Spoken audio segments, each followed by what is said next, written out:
3 days of voting left to go. It is crunch time for the leaders to shore up key battlegrounds and get out the vote.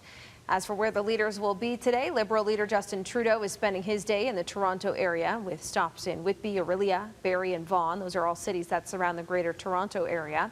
Conservative leader Andrew Scheer, he is headed to Fredericton, New Brunswick this morning. Then he's off to Drummondville, Quebec for an event in the evening.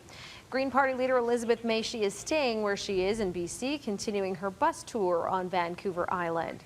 NDP leader Jagmeet Singh is also campaigning on Vancouver Island for the day.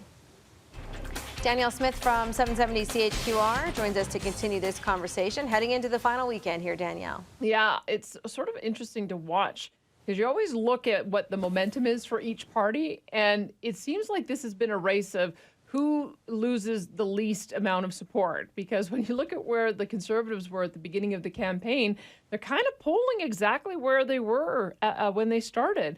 Meanwhile, you've seen the NDP rise and you've seen the Liberals falter. And it hasn't been a huge loss to the Liberals, but it's been enough that I think most pundits are looking at this saying it's unlikely that the Liberals will win the most number of seats. So this is going to be interesting to see how it all unfolds on Monday. I'm going to be speaking with Steve Paikin today. He's a TVO analyst and commentator, and so he has the look from Ontario to see how it's likely to shape up there, because Ontario is really going, I think, to be the key decision maker in deciding which direction the country goes. Is it likely to go Liberal or is it likely to go Conservative? And some of the factors, why is it that Justin Trudeau has lost ground, particularly in that province? Why is it that Andrew Scheer hasn't gained ground spectacularly in that province?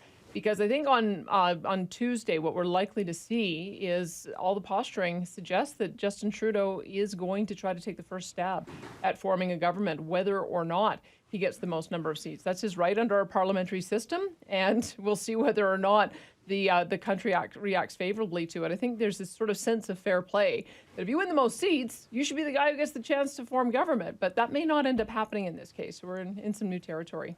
What are the chances? Like, we saw this when John Horgan on the provincial level in BC took over from Christy Clark. I don't know, how did that go over? What are we facing and what are the chances here? I'm trying to remember how that went down, because I think Christy Clark attempted to have a throne speech and she was voted down on it right away. So yeah. I think she thought she could govern because she'd been in government previous to the election.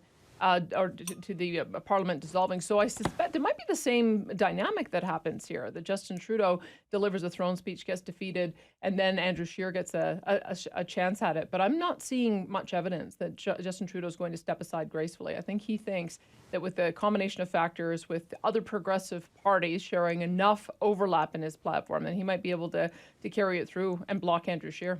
We'll see what happens. It all comes down to voting day on October 21st. Thanks, Danielle. Yeah, see you. You can listen to Danielle at 9:30 on 770 CHQR.